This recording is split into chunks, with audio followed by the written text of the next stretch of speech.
주변 분들하고 인사할 때 잘 오셨습니다. 축복합니다. 이렇게 인사 나누겠습니다. 네, 잘 오셨습니다. 축복합니다. 네, 네. 저는 우리 옥산교회에 와서 성도님들이 서로 교제하며 인사할 때 이렇게 손 흔들면서 막 인사하는 게 너무 보기가 좋아요. 예, 참 얼마나 반가우면 그럴까요? 예. 우리 성도님들은 주일이 기다려지시나요? 아니면은 벌써 또 주일이네 하면서 짜증이 나나요? 기다려지죠. 예. 어떤 날을 어떤 마음을 가지고 기다리느냐에 따라서 그날이 기쁜 날이 될 수도 있고 아니면 슬프거나 의미 없는 날이 될 수도 있습니다. 예수님의 탄생을 축하하는 성탄절, 그 성탄절을 맞이하기 위해서 준비하는 대림절 주간이 돌아왔습니다. 예전에 서울에서 사역할 때는 어김없이 이 대림절 시기가 되면 성탄 양식이나 캐롤이 들렸습니다. 오늘부터 좀 날씨가 많이 추워지고 있는데 겨울은 추워지기 때문에 성탄절을 떠올리면 이 따뜻한 벽난로 앞에 손을 쬐는 것 같은 그런 평안함과 따스함이 느껴집니다. 하지만 오늘 우리에게 들려주시는 대림절의 본문은 그와 전혀 다른 분위기의 말씀으로 들려줍니다. 오늘 말씀 봤더니 따스함이 없고요. 포근함이나 평안함도 없습니다. 하늘이 흔들리고 사람들이 두려워하고 있네요. 왜 기분 좋은 성탄절의 출발을 이렇게 무시무시한 종말의 이야기로 시작하는 걸까요? 이 기가 막힌 스토리에 이스라엘 백성들은 전혀 낯설지가 않았습니다. 태양이 빛을 잃고 주위가 캄캄해집니다. 전염병이 돌고 가축과 사람들이 쓰러집니다.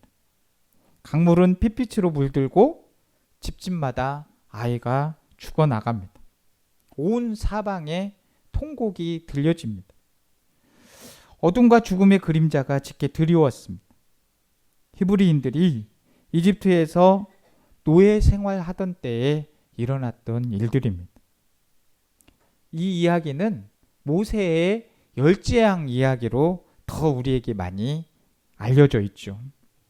이 무시무시한 이야기를 통과하며 이스라엘 백성들은 이집트를 떠나서 약속의 땅 가나안으로 출발을 할 수가 있었습니다. 이스라엘 백성들이 70년 동안 포로 생활을 하던 바벨론의 최후는 어떤 날입니까? 페르시아 제국의 군대에 의해서 바벨론의 도시와 성읍이 불탔습니다. 사람들의 비명소리와 불의 탄식과 성벽이 무너지는 소리가 천둥처럼 울려 퍼집니다. 그러나 이렇게 세상에 끝난 또 그렇게 끝날 것 같은 시간이 지난 후에 포로였던 이스라엘 백성들은 고향으로 돌아갈 수 있었습니다. 해방의 날이 밝아온 것이죠. 예수님은 예루살렘 성전에 모인 사람들을 향해서 예루살렘 마지막 날과 세상의 끝날 일에 대해서 말씀해 주고 있습니다. 심상치 않은 징조와 사람들이 빠질 패닉 상태에 대해서 말씀해 주고 있죠. 그러나 이것은 끝이 아닙니다. 이 기막힌 상황을 만날 때 본문 28절에서 예수님께서 뭐라고 말씀을 하십니까? 일어나서 머리를 들라라고 말씀을 하셨습니다. 이때가 바로 구원의 날이 가까워졌다는 거예요. 대림절의 시작을 종말로 시작하는 이유가 바로 여기에 있습니다. 밤이 깊을수록 밤 하늘의 별은 더욱 선명하게 빛을 발하게 되어 있습니다. 이전까지 보이지 않았던 별빛을 더욱 빛나게 하는 것은 이 어둠 짙은 것입니다.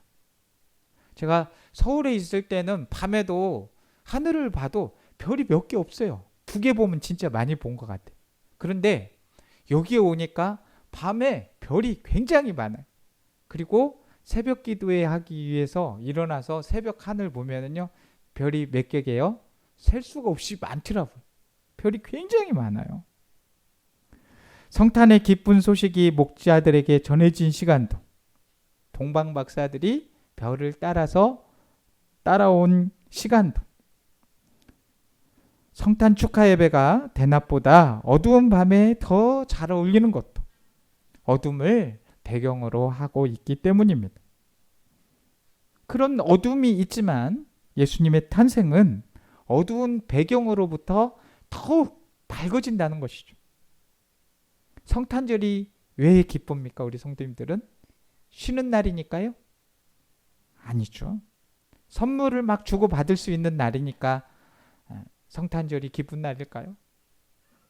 아니면 젊은 사람들은 데이트하기 참 좋은 날이니까, 아니면 뭐 장식도 예쁘게 돼 있고 트리들이 오면 잘 예쁘게 장식돼 있고 캐럴들이 잘 들리기 때문일까요?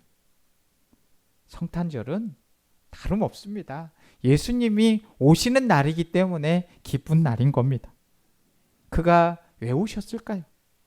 우리 죄를 대신 지기 위해서 이 땅에 오신 거예요. 우리가 기뻐하는 그날의 배경에는 우리와 우리 사회를 뒤덮고 있는 짙은 어둠이 깔려있단 말이에요. 아무런 소망이 없는 사람들을 향해서 하나님은 일찍이 선지자들을 통해서 구원의 날 그들을 향해 오실 한 분에 대해서 약속을 해주셨습니다.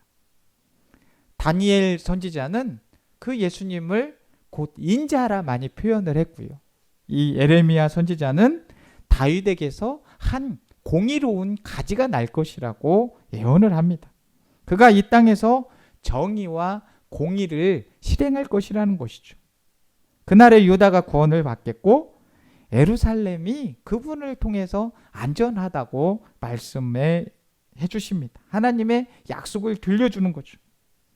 나라를 잃고 하나님의 말씀조차 들리지 않았던 이 신구약 중간 시대가 있었습니다.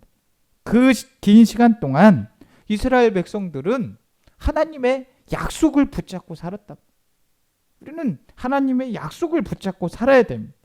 그 약속을 기억하면서 하나님이 보내실 메시아를 기다렸다는 거예요. 암울한 상황이 이어질 수도 있는 그 상황에서 믿음으로, 기다림으로 그들은 버텼습니다. 오늘 우리들의 대림절은 어떤가요? 대림절 첫 번째 주일을 맞이하는 우리는 주님의 말씀을 떠올리며 다시 오실 주님을 맞이해야 하겠습니다. 오늘 우리의 주변 상황도요, 그리 소망이 보이지는 않아요. 전체적으로 또 전 세계적으로 유행한 이 코로나19 기세가 아직도 이어지고 있습니다. 일상이 회복되었다고, 일상 회복이 가까워졌다고는 하지만 아직도 진행형입니다. 이 물가 상승 등으로 경제적인 요소들도 상당히 불안해. 우리의 그런 것들은 우리의 삶의 형편을 자꾸 억누르는 것 같아. 청년들의 취업의 문턱은 점점 높아지고 출산율은 해마다 떨어져서 우리 지금 대한민국도 이 인구 감소율이 굉장히 많아요. 애를 안 낳으니까. 한 명꼴도 안 난다고. 갈수록 줄고 있어. 그러니 이거 참 하나님의 창조 섭리에 의해서도 애를 많이 낳아야 됩니다. 이 자연 감소의 길로 접어들죠. 애를 안 낳으니까. 이 사방을 둘러봐도 캄캄한 어둠뿐인 것입니다. 아무런 기대도 소망도 보이지 않습니다. 그래서 사람들은 자꾸 헛된 것에 눈을 돌리는 거예요. 술 취함과 방탕함으로 그냥 순간의 쾌락을 추구하거나 생활의 염려로 마음이 좀먹고 있어. 탈출구를 찾기 위해서 예수 그리스도를 붙잡으면 되는데 막 이단에 빠지거나 신천지 같은 데 빠지거나 또 기성교회에 실망을 해서 자꾸 교회를 떠나요. 신앙의 길을 벗어나요. 우리에게 해마다 왜 성탄절이 돌아오고 대림절을 지켜야 하는 것일까요? 왜 성탄절, 부활절, 성령 강림절 제정하면서 그렇게 절기를 지키는 까닭이 무엇일까요? 어둠 속에서 한 줄기 빛이 하늘로부터 우리에게 비추고 있음을 깨닫게 하기 위해서입니다. 우리에게 주신 말씀을 다시 듣고 새겨야 됩니다. 말씀 떠올리면서 자꾸 소망을 품어야 되는 것입니다. 그 소망으로 다시 꿈을 꿔야 되지 않겠어요? 회복을 기대합니다. 하나님이 우리를 위해 일하심을 기억하십시오. 하나님이 우리를 위해서 예수 그리스도를 보내시고 그 예수는 오늘 그의 이름으로 모인 우리 옥산교회에 함께 하시면서 그 기대의 첫걸음이 바로 오늘 우리가 지키는 대림절로부터 시작이 되는 겁니다. 근데 대림절에는 우리만 주님을 기대하는 게 아니라 하나님께서도 우리에게 기대하는 것이 있으신 거죠. 우리를 향한 하나님의 기대 역시 대림절을 통해서 확인할 수 있습니다. 오늘 말씀을 통해서 주님은 우리를 향한 기대를 드러내시죠. 어둠 속에서 빛을 찾기를 기대하고 계십니다. 문제 앞에서 길이신 예수 그리스도를 바라보게 하십니다. 우리 주변에서 일어나는 일들을 우리가 예사롭게 보고 그냥 넘길 수도 있습니다. 하지만 그 속에서 하나님의 부르심을 볼 수도 있어야 됩니다.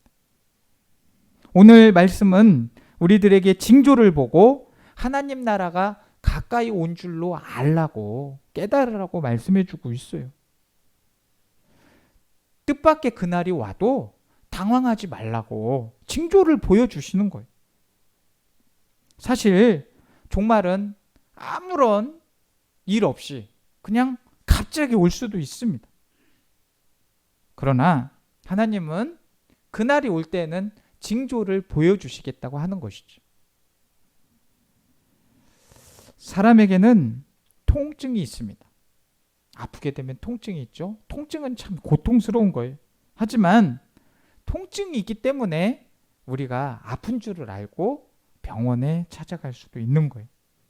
그러니까 통증이 없고 무감각하다는 것이 꼭 좋은 것만 아니라는 거죠. 기후변화로 인해서 이전에 없던 많은 이상기후 징조가 나타납니다. 지구가 신음을 하고 있습니다. 우리는 그 귀에 기울여야 합니다. 우리 삶 속에 일어나는 현상들 속에서도 우리가 만나는 사건들 속에서도 사고 속에서도 이런 징조를 통해서 하나님의 마음과 뜻을 읽어낼 수 있어야 됩니다. 징조를 읽는다는 의미는 그 안에 담긴 하나님의 뜻을 헤아린다는 거예요. 우리를 바라보시는 하나님의 시선과 나의 시선이 딱 맞아야죠. 28절에 주님이 뭐라고 하셨다고요? 이런 일이 되기를 시작하거든 일어나 머리를 들라라고 말씀하고 있습니다. 내 앞을 가로막는 큰 문제가 아니라 그 문제 사이에 문을 내고 우리를 바라보시는 주님을 기대해야 되는 것이죠. 주님을 발견할 수 있어야 되는 겁니다. 우리가 일어나 머리를 들 때 우리 앞에 어둠은 찬란한 빛을 밝게 하는 배경이 되고 우리의 앞에 걸림돌은 우리가 일어날 수 있는 디딤돌이 됩니다. 하나님은 하나님의 자녀들이 이렇게 자리를 박차고 일어나기를 소망하고 기대하고 계십니다. 우리를 향한 하나님의 기대는 우리를 잊지 않고 기억하고 있다는 사실에 있습니다. 시편 기자는 우리가 하나님을 기억합니다. 하나님의 약속을 붙잡고 살아갑니다. 이렇게 기도하지 않고 시편 25편 6절에 주여 이것들을 기억하옵소서라고 기도하고 있습니다. 하나님의 기억을 촉구하는 것이죠. 뒤이어서 이렇게 말하고 있습니다.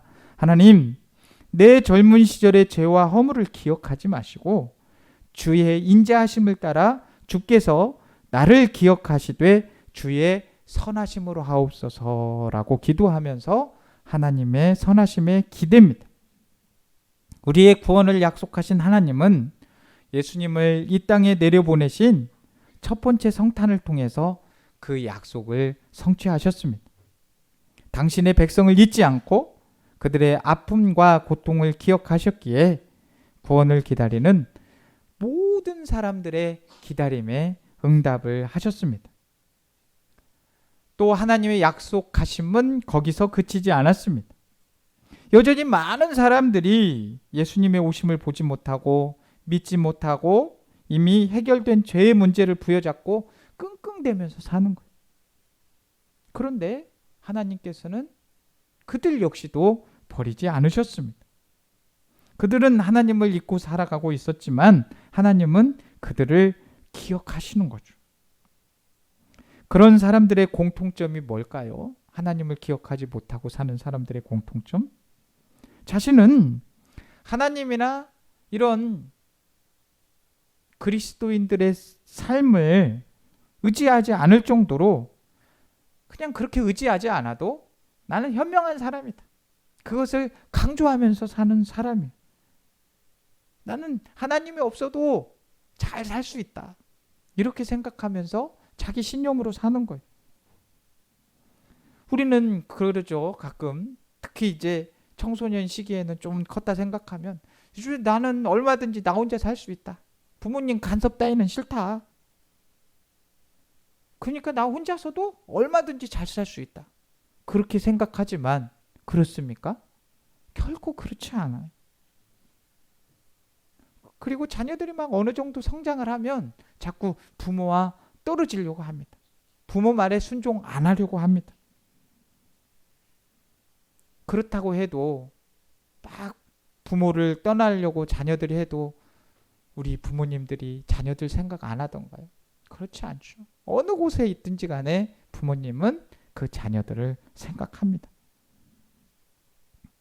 자녀가 주는 별것 아닌 작은 반응, 작은 관심, 작은 선물에도 감동하고 행복해하는 것이 우리 부모죠. 우리 하나님도 마찬가지입니다. 한순간도 자녀된 우리를 잊지 않습니다. 우리에게 하신 구원의 약속을 이루기 위해서 오늘 또 우리를 생각하며 우리를 바라보고 계십니다. 이제 선택은 우리에게 다가왔습니다. 지금 여기 우리를 향한 하나님의 그 약속 앞에서 우리는 무엇을 해야 되는 걸까요? 본문 33절 말씀에 말씀하시잖아요. 천지는 없어지겠으나 내 말은 없어지지 아니하리라. 그 말씀을 의지하며 늘 주님을 마음에 모셔야 합니다. 하나님을 떠난 세상 속에 살아가는 하나님의 사람들은 늘 위태위태한 경계선 위를 살아갑니다. 우리가 어느 방향을 보느냐에 따라서 우리의 시간이 봄을 향할 수도 있고 반대로 그 시선 때문에 겨울을 향할 수도 있습니다. 얼음이 어느 온도는 섭씨 0도입니다. 경계선에 서 있는 우리의 온도가 바로 0도라 할 수 있는데, 그런데 계절의 변화에 따라서 이 0도는 전혀 다른 의미로 다가올 수가 있습니다. 가을을 지나친 찬바람이 불면서 맞이하는 0도는 이제 겨울이 다가왔다. 그런 신호로서 접어드는 거죠. 살얼음이 얼고 겨울이 오니까 만물이 움츠려드는 추위를 본격적으로 대비한다는 그런 의미가 되겠죠. 하지만 아지랭이가 자꾸 피어오르는 그런 가운데 오는 거라면, 그 온도라면 움터오는 새싹들을 바라보면서 맞이하는 영도가 되는 거죠. 그때는 그 영도는 어떻게 돼요? 얼음이 녹기 시작하는 온도입니다.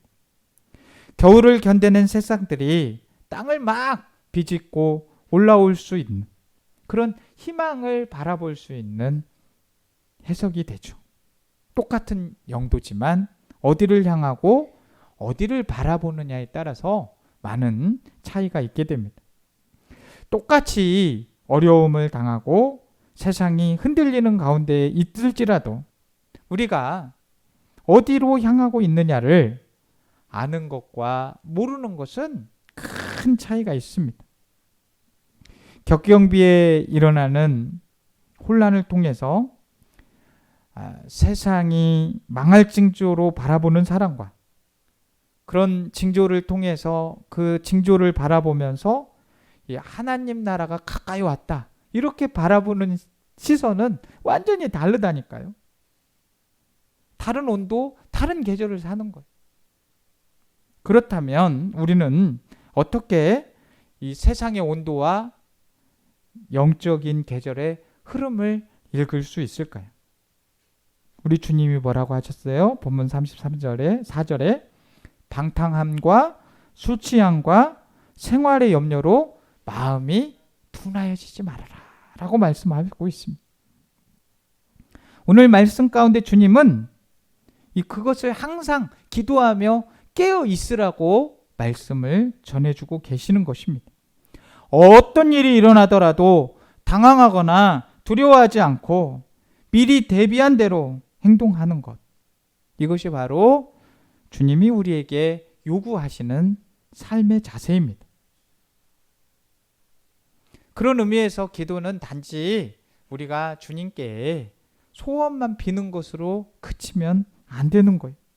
하나님의 뜻을 알고 하나님의 뜻대로 이루어지기를 기대하면서 기다리는 구체적인 주님을 마중하는 그게 바로 기도인 거예요.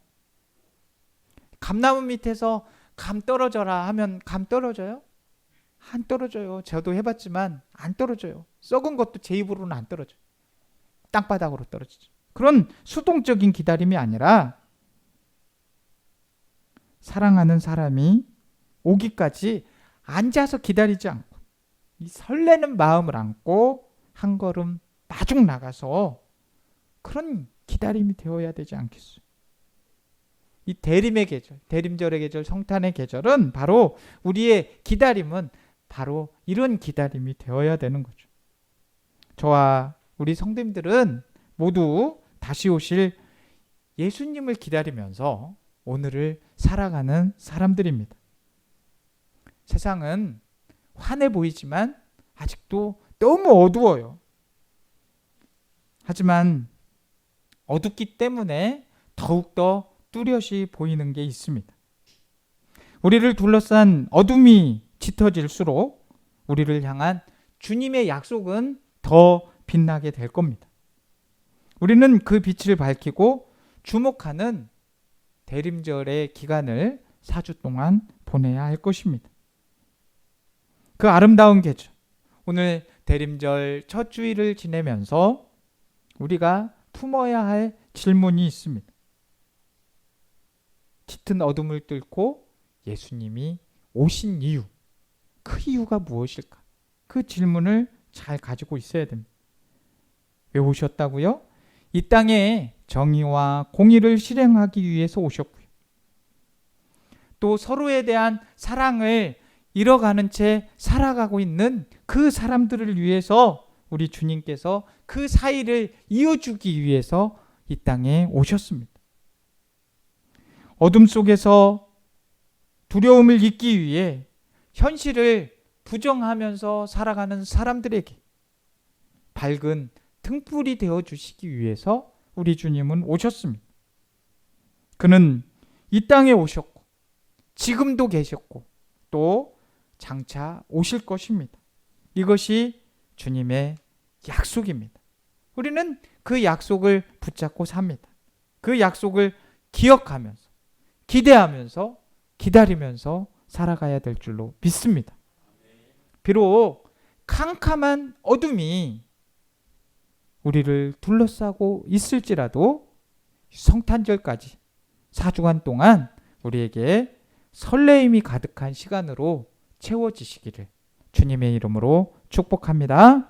축복합니다. 하나님 아버지, 주님의 탄생을 앞두고 대림절 첫 번째 주일을 지킵니다. 세상이 어둡다 하지만 주님께서 오시면 세상은 밝아지게 됩니다. 우리는 약속의 주님을 기다려야 하고 반드시 주님을 기대하면서 살아야 됩니다.